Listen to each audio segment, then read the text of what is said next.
The knife glints under Seoul's neon lights as it presses against her throat, but Amara Okoye doesn't scream.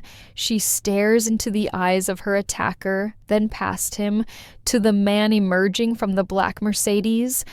Park Jin-woo. 6 years since she last saw him. 6 years since she fled with their secret. The blade bites her skin, drawing a thin line of blood, but all she can think is, he's here. He found me.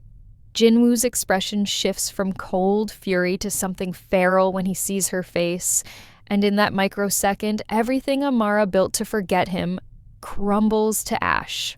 Welcome to Afro Korea Stories by Yem Besties. Please like, share, and subscribe. The attacker doesn't get to make another move. Jinwoo crosses the distance in 3 strides, and the sound of breaking bone echoes through the alley. The knife clatters to the pavement. Amara's knees buckle, but his hands catch her waist, steadying her with a grip that feels like ownership. You ran from me. His voice is quieter than she remembers, but it carries the weight of 6 years of searching. Why? She can't answer. Her throat won't work. Up close, he's harder than before. Sharp jawline, eyes that have seen too much violence, hands that have done worse. He's built an empire since she left, turned his family's struggling hotel business into a billion-dollar conglomerate that dominates East Asia. She's read about him in papers, seen his face on magazines, Park Jin-woo, the Iceman, ruthless, untouchable, but his thumb brushes the cut on her neck with devastating gentleness. Hospital, now. He doesn't wait for permission, lifting her into his arms like she weighs nothing. I can walk. You're bleeding. It's barely a scratch. You're bleeding.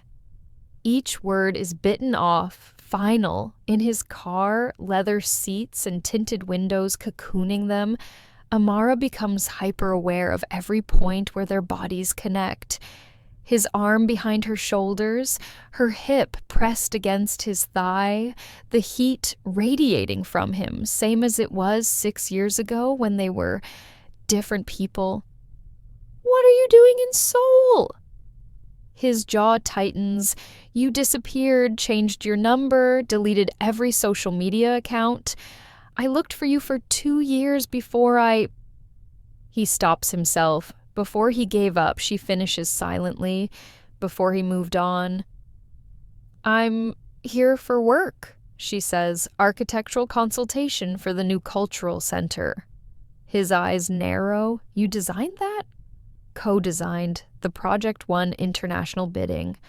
She lifts her chin, defensive. She's not the graduate student he knew anymore, struggling with visa paperwork and part-time jobs. She has her own firm now, clients across 3 continents, a reputation built on merit and talent. How long are you in Seoul? 6 months. Something dangerous flashes across his face. 6 months. He tastes the words. That's enough time. For what? He doesn't answer. His driver pulls up to a private hospital, and within minutes, Amara finds herself in a pristine examination room with a doctor who treats Jinwoo like visiting royalty. The cut requires 3 butterfly stitches. Jinwoo watches the entire procedure, standing so close she can smell his cologne. Different from 6 years ago, more expensive, but underneath it, something achingly familiar. When they're alone again, he speaks. Who was he? The man who attacked you? I don't know. Random mugging, I think. Don't lie to me, Amara. Her name in his mouth makes her chest constrict. That wasn't random. He was waiting for you specifically. Someone sent him. She thinks of the threatening letters she's been receiving for the past month, the warnings to abandon the cultural center project, local developers who wanted the contract.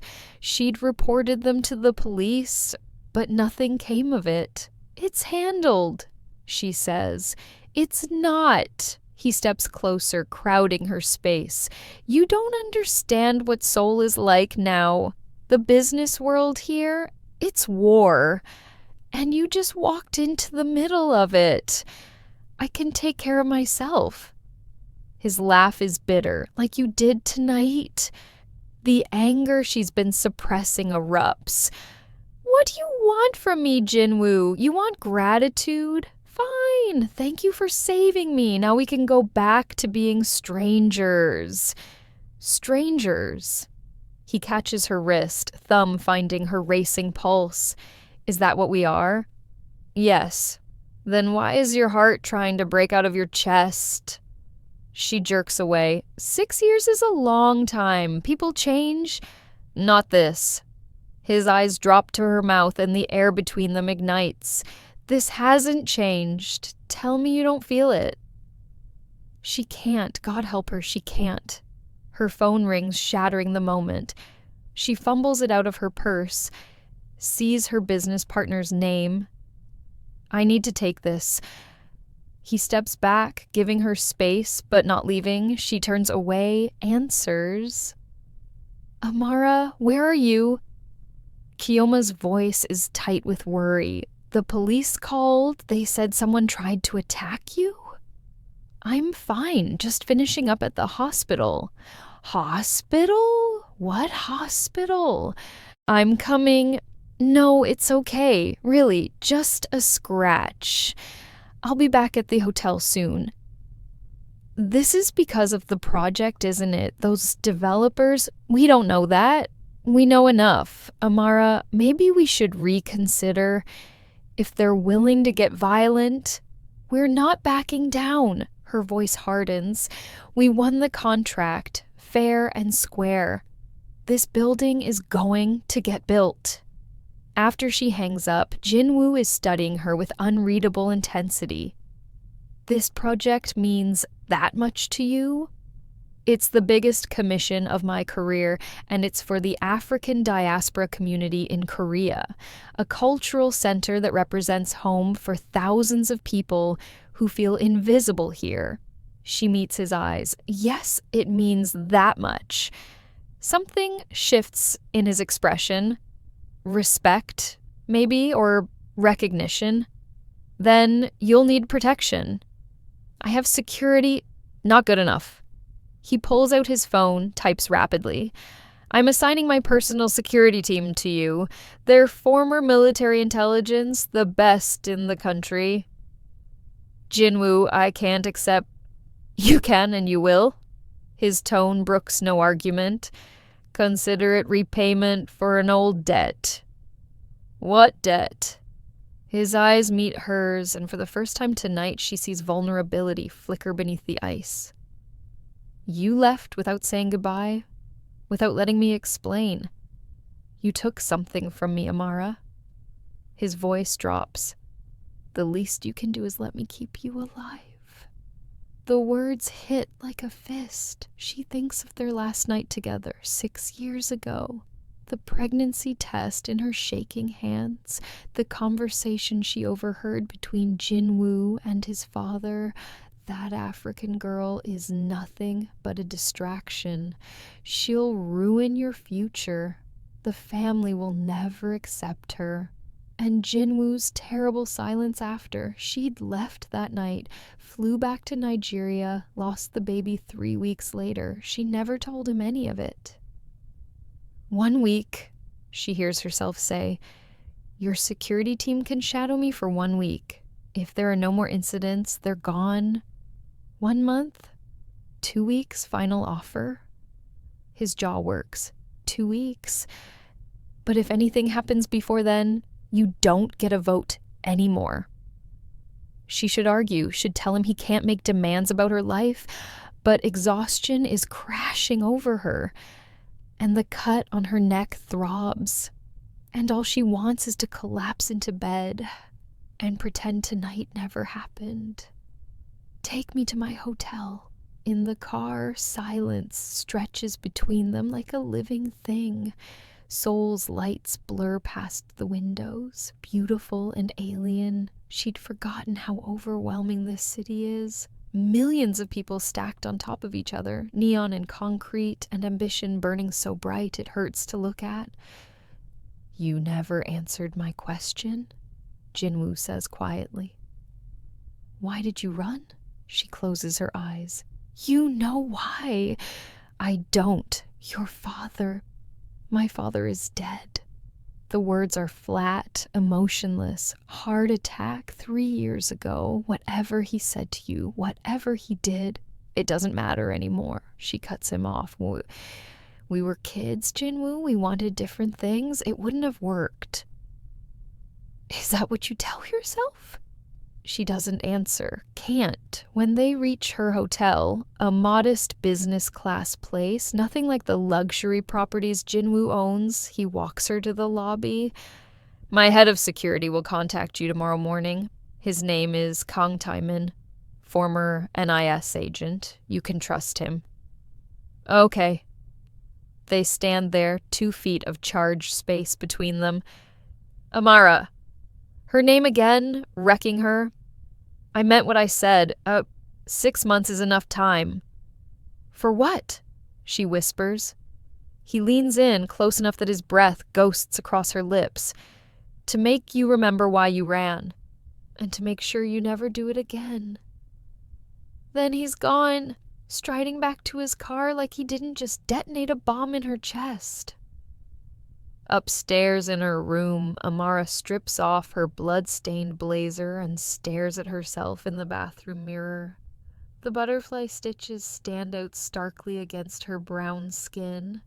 Her hands are shaking. She'd come to Seoul thinking she was safe. 6 years and an ocean between her and Park Jin-woo felt like enough distance.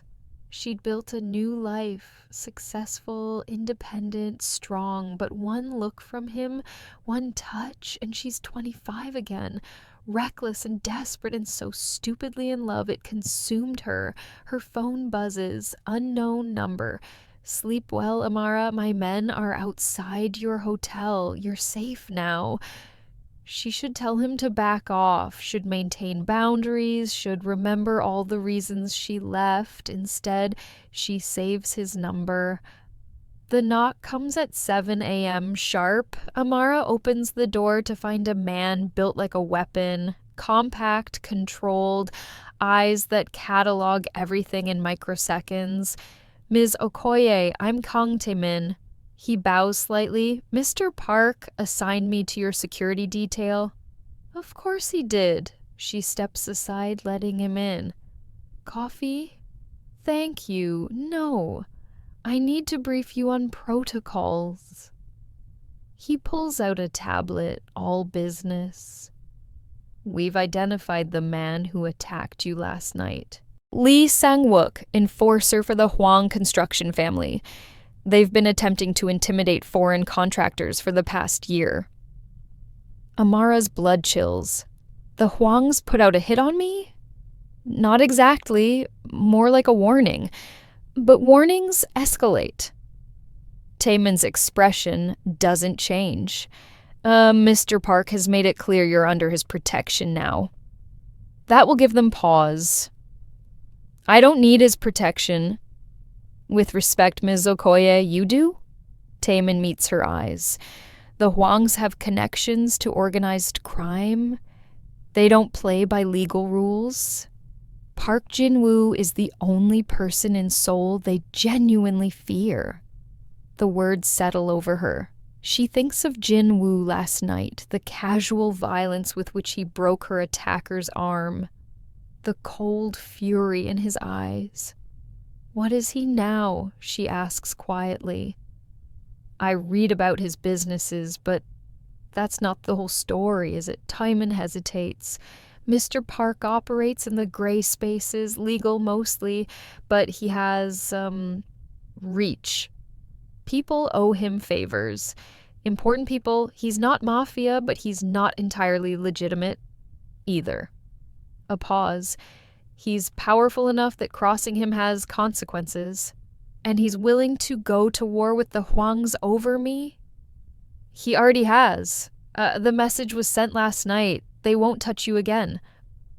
After Taemin leaves, Amara tries to focus on work, reviewing blueprints, answering contractor emails, but her mind keeps circling back to Jinwoo.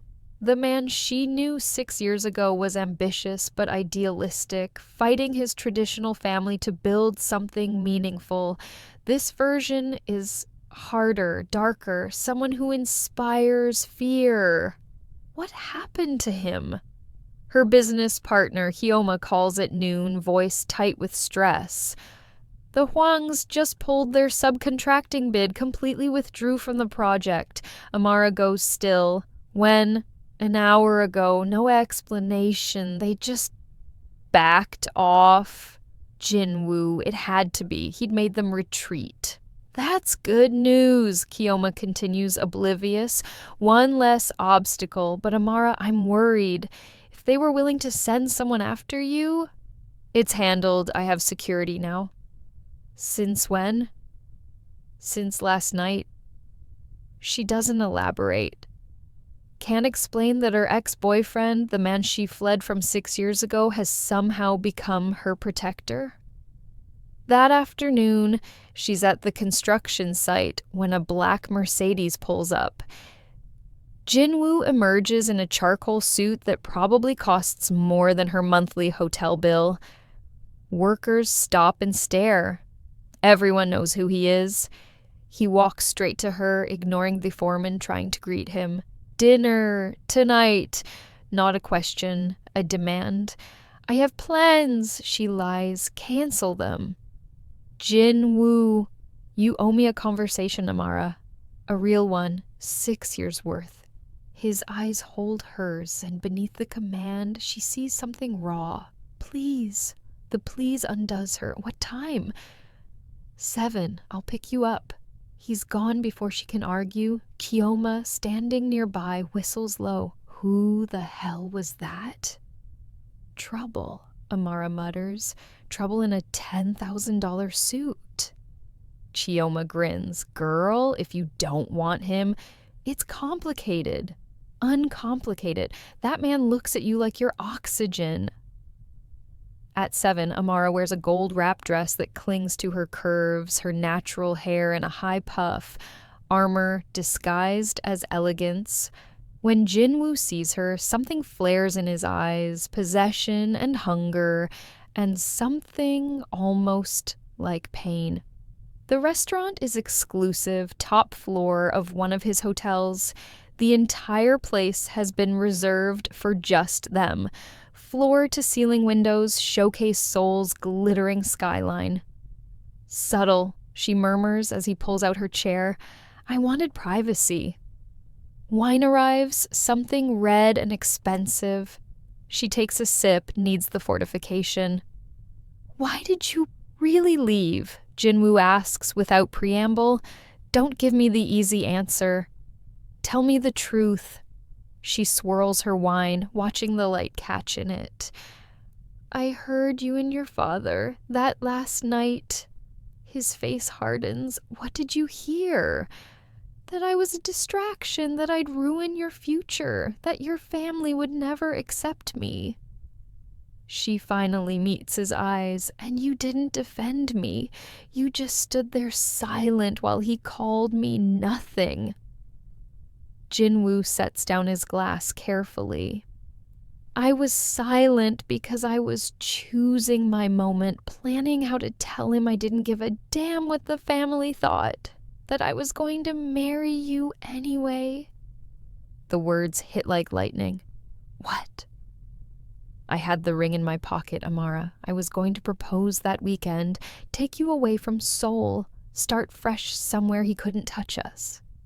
His voice roughens, then you vanished, disappeared so completely I thought you were dead for the first 3 months. She can't breathe. You wanted to marry me? I still do. The room tilts. Jinwoo, I know it's insane. 6 years, no contact, and I'm sitting here telling you I never stopped wanting you. He leans forward. But that's the truth. I tried to move on, dated other women, even got engaged once, briefly. Called it off 2 weeks before the wedding because every time I looked at her, I saw you. Amara's hands tremble. There's something you don't know, something I never told you. Tell me now. I was pregnant when I left. The words come out flat, rehearsed from 6 years of practice. 3 weeks along, I lost the baby a month later, miscarriage. The color drains from his face. He doesn't move, doesn't speak, just stares at her like she's delivered a killing blow. I'm sorry, she whispers. I should have told you.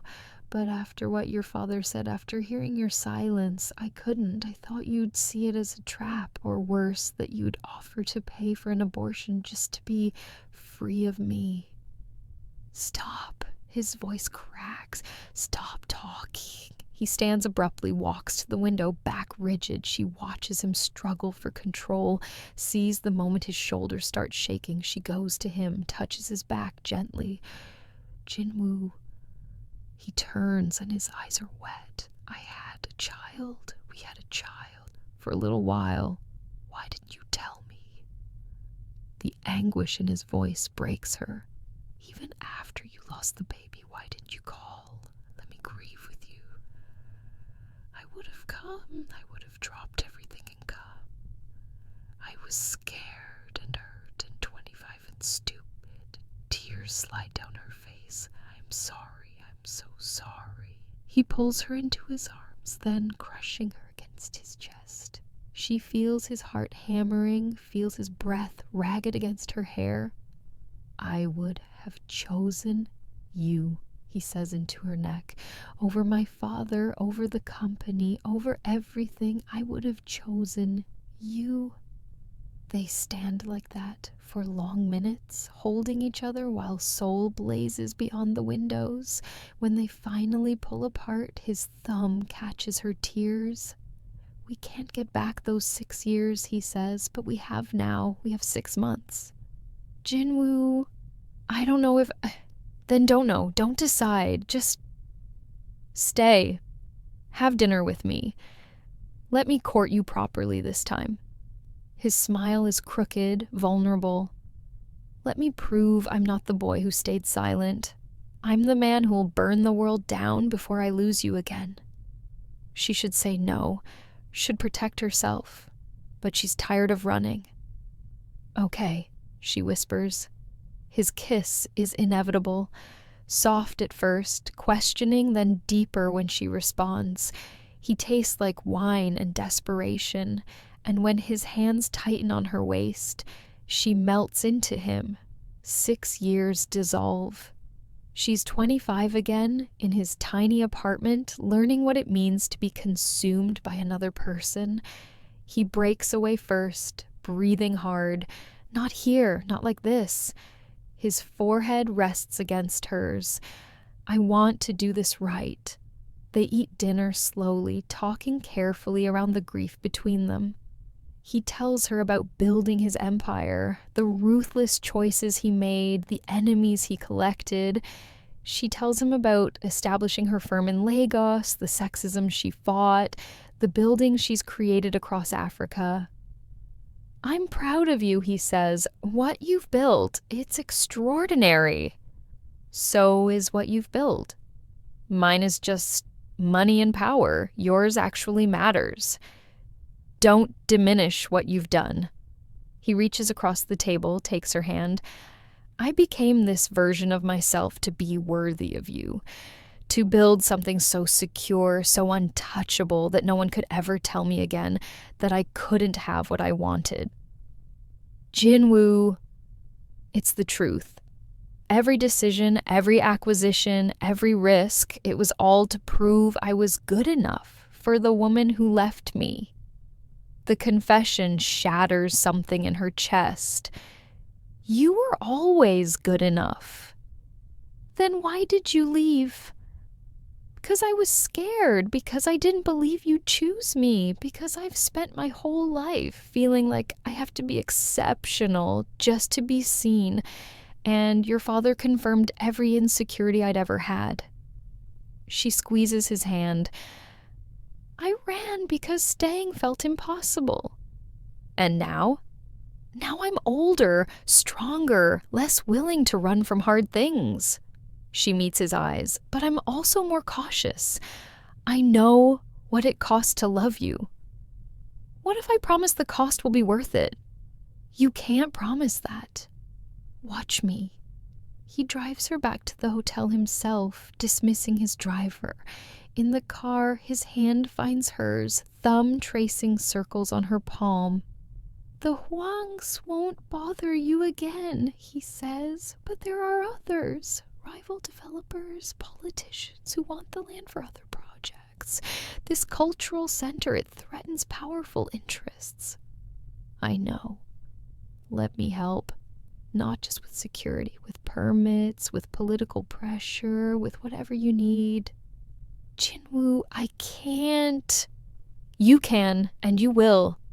Because this project matters to you, which means it matters to me.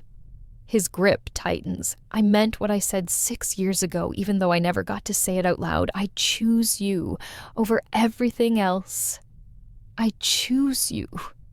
At her hotel, he walks her to her room again. Outside her door, the air crackles. I won't push, he says quietly. But I need you to know this isn't casual for me. It never was. You're not someone I'm trying to get over. You're the ending I'm fighting to reach.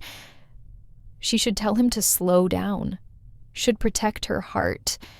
Instead, she kisses him, rises on her toes and presses her mouth to his, pouring 6 years of longing into it. He groans, backing her against the door. His hands frame her face like she's precious, even as his kiss turns demanding. She tastes his hunger, feels it mirrored in her own body. Amara, he breathes against her lips. Tell me to leave. No. Tell me you need time. I don't. She fumbles with her keycard, the door opens. They stumble inside, mouths still fused, hands desperate. He kicks the door shut, and the sound echoes like finality. He pulls back just enough to meet her eyes, searching. Are you sure? 6 years, sure, she whispers and pulls him back to her. His kiss turns molten, reverent. He traces the line of her neck, mouth finding the butterfly stitches, pressing the gentlest kiss there before trailing lower. She tugs at his jacket, needing skin, needing closeness, needing to erase the emptiness of 6 years apart. The dress slides from her shoulders like water, pooling gold at her feet. His breath catches. God, you're beautiful, he murmurs against her collarbone. I dreamed about you every night for 6 years. She unbuttons his shirt with shaking fingers, maps the planes of his chest. Harder now, scarred in places she doesn't remember. He lifts her easily, carries her to the bed. Clothes disappear between kisses. Time fractures into moments, his hands learning her curves again, her name breathless in his mouth, the vulnerability in his eyes when he hovers above her. I love you, he says, and it sounds like a confession. I never stopped. The words break her open. Jinwoo. He swallows the rest with a kiss, and then there's no more talking, just breath and skin and the feeling of coming home. He's gentle at first, almost careful, until she pulls him closer, deeper, and his control shatters. They move together like remembering, like completing a sentence begun 6 years ago. When she falls apart, he follows, her name a prayer on his lips. After, they lie tangled together. Her head on his chest, his fingers tracing lazy patterns on her shoulder. The room is dark except for Seoul's lights bleeding through the curtains. Stay, she whispers. Don't leave tonight. His arms tighten around her. I'm not going anywhere. She falls asleep to the rhythm of his heartbeat, feeling safer than she has in years. Morning comes too soon. She wakes to find him watching her, propped on one elbow. "What?" she murmurs, sleep soft. "Just memorizing this, in case it's a dream." She touches his face, thumb brushing his jaw. "Not a dream." "Then what is it?" "I don't know yet, but it's real." He kisses her forehead. "I have meetings all day, boring corporate things. Have dinner with me tonight. My place this time." Okay. At the construction site that afternoon, everything shifts. Permits that were delayed suddenly clear. Subcontractors who were dragging their feet show up eager and efficient. The foreman pulls Amara aside. "I don't know what you did, Ms. Okoye, but every obstacle we had yesterday is gone today." She knows exactly what happened. Jinwoo made calls, pulled strings, moved mountains. Part of her wants to be annoyed at his interference. The rest is reluctantly grateful. Kyoma notices her distraction. "You're glowing. Should I be concerned?" "Probably." "The suit from yesterday?" Amara nods. "Is he why you came back to Seoul?" "No, I didn't know he'd be here. We haven't spoken in 6 years.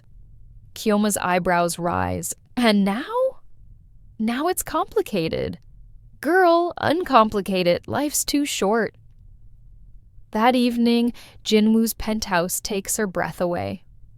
Floor-to-ceiling windows on 3 sides, minimalist furniture that probably costs more than her car, art on the walls that belongs in museums. But what catches her attention is the photograph on his desk. Her, from 6 years ago, laughing at something off camera. "You kept this," she says softly. He comes up behind her, arms circling her waist. "I kept everything. Photos, the scarf you left at my apartment, a coffee mug you used to drink from." His voice drops. "I couldn't let you go, even when I thought I'd never see you again." She turns in his arms. "What are we doing, Jinwoo?" "Whatever you want. I'll take anything you're willing to give." "I'm only here for 6 months." "Then we have 6 months. And after we figure it out. Long distance, relocating, whatever works." He tips her chin up. "I'm not losing you again. I don't care what it takes." Dinner is intimate. He cooked surprisingly well. They eat on the balcony overlooking the city, talking about everything and nothing. He tells her about the loneliness of building an empire alone. She tells him about the miscarriage in detail, the hospital in Lagos, the emptiness after, the grief that still surfaces sometimes. "I named her," Amara admits quietly. "In my head, Zara. It means flower in Arabic." Jinwoo's hand finds hers across the table. "Zara, that's beautiful." "Do you think about her, the baby we lost?" "Every day since you told me." His eyes glisten. "I grieve what we could have had, but mostly I grieve that you went through that alone." They sit in silence, hands linked, mourning together what 6 years denied them. Later, curled on his couch, she asks, "What made you so powerful?" Taemin said, "People fear you." Jinwoo is quiet for a long moment. "After you left, I was angry. At my father, at the world, at myself. I channeled it into ambition, made ruthless deals, collected leverage on people who mattered, built a network of favors and obligations." He pauses. "I'm not proud of all of it. Some choices were necessary. Some were just revenge disguised as business." "Do you regret it?" "I regret what it cost. My humanity sometimes, my ability to trust." He looks at her. "But it made me strong enough to protect what matters, and you matter more than anything." "Even your empire?" Especially over my empire. I'd burn it all down for you, Amara. Every hotel, every investment, every connection. Say the word. She believes him, and it terrifies her. The week blurs into two. They fall into a rhythm, mornings apart working, evenings together. He takes her to exclusive restaurants, private art galleries, a yacht trip along the Han River. She shows him her building designs, explains her vision for the cultural center. He listens like every word is sacred. But tension builds beneath the surface. The Hwangs may have backed off, but other threats emerge, anonymous emails warning her to leave Korea. A brick through her hotel window while she's at dinner with Jinwoo. Taemin's team intercepts a second attempted attack. "This is escalating," Jinwoo says, pacing his office. "Someone wants you gone badly enough to risk my retaliation." "Then I'll hire more security." "No, you'll move in with me." She stares. "What?"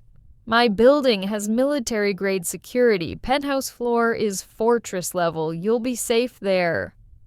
"Jinwoo, we've been back together for 2 weeks. Moving in is necessary." His eyes are hard. "I won't negotiate on your safety." "You don't get to make that choice for me." "Then make the smart choice yourself." He softens slightly. "Please, I can't lose you." "Not to violence, not to anything." She moves in 3 days later, telling herself it's temporary, just until the threats stop. Living together changes everything. She sees him in the mornings, sleep-rumpled and vulnerable, watches him work from home, commanding empires with quiet authority. They cook together badly, fight over the thermostat, make love in every room of the penthouse like they're trying to claim the space as theirs. One night, wrapped in sheets, she asks, "What happens when my 6 months are up?" "You extend your contract." "And if I can't?" "Then I come with you, open a hotel in Lagos or Accra or wherever you are." She props herself up to see his face. "You'd leave Seoul?" "For you? In a heartbeat. No hesitation. This city means nothing without you in it. Your whole life is here. My whole life is wherever you are." He pulls her down for a kiss. "I'm not that boy anymore, afraid of disappointing my father. I know what matters, and you matter more than anything else." The cultural center nears completion. Amara stands at the site, watching workers put finishing touches on the building she designed. It's beautiful, modern lines blending with traditional African motifs, a space that honors heritage while embracing the future. Jinwoo joins her, slipping an arm around her waist. "You did this. We did. Your influence cleared half the obstacle. Your talent created this. I just removed barriers." He kisses her temple. "I'm proud of you." The opening gala is scheduled for the following week. 300 guests, media coverage, a celebration of African culture in the heart of Seoul. Amara should be excited. Instead, dread coils in her stomach. The night before the gala, everything implodes. She's working late at the penthouse when Taemin calls Jinwoo, voice urgent. She watches his face drain of color. "What is it?" she asks when he hangs up. "The Hwangs, they've partnered with a rival construction company, filed an injunction to stop tomorrow's opening, claiming code violations." "That's impossible. We passed every inspection." "They fabricated evidence, bribed inspectors to recant their approvals." Jinwoo's jaw is tight. It's a power play. They know tomorrow's opening is too public for violence, so they're attacking legally. "Can you stop it?" "I'm trying, but this goes higher than I expected. They have a minister in their pocket." Amara's world tilts. So we cancel? No. His eyes are fire. We fight. He makes calls through the night, leverages every favor, threatens every contact, moves money and influence like chess pieces. Amara watches him operate. This is the man who terrifies Seoul, cold and ruthless and absolutely relentless. By dawn, he's gray with exhaustion, but smiling. It's handled, the injunction is withdrawn, the minister had been encouraged to reconsider his allegiances. How? You don't want to know. He pulls her close.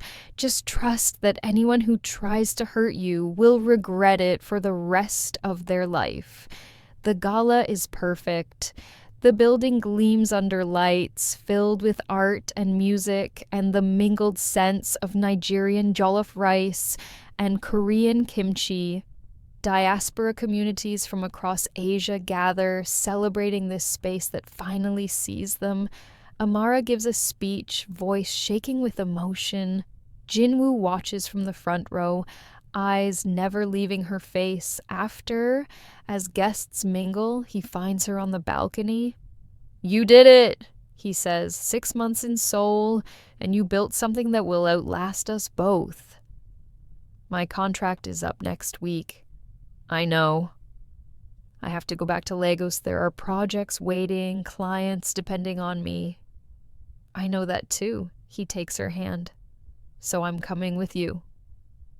She stares.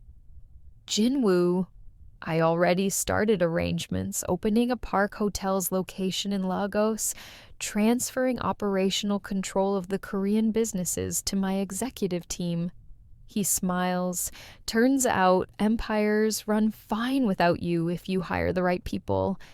You can't just upend your entire life." "I'm not. I'm choosing my life. The one I want, with you." He drops to one knee and her breath stops. "I had this ring made 6 years ago, never had the chance to give it to you."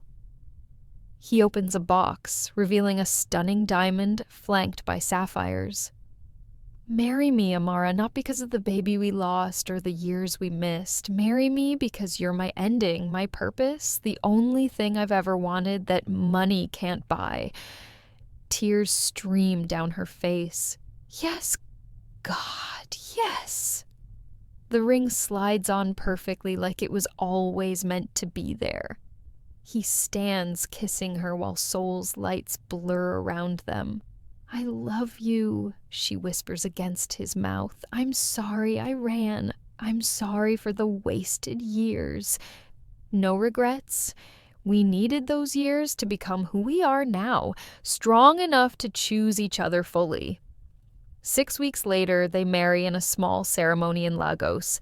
Her family, his closest friends, Kiyoma crying ugly, happy tears.